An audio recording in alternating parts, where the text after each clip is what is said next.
Horses out. We have a ha. Fast to begin, moving up Kitana, sure to take second. And in third, Delightful Bell, then followed by Magic Minx. Down on the inside, We Believe, and Earl Grey is the early trailer.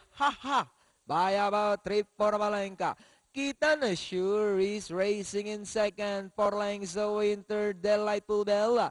Magic Minx is racing in fourth, We Believe in fifth, and Earl Grey.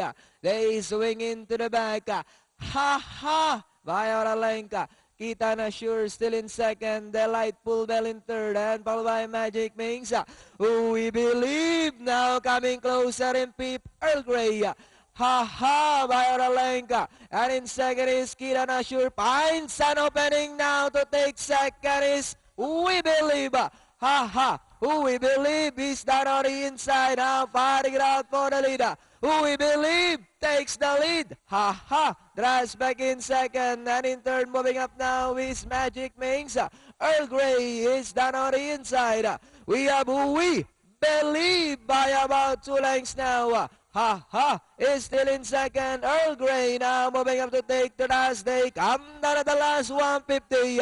We have We Believe now by about 4 lengths. Earl Grey now in second. Alongside and nearing the finish line. We've got We Believe. Second, Earl Grey. Magic Minx. Then comes number 6, Delightful Bell, and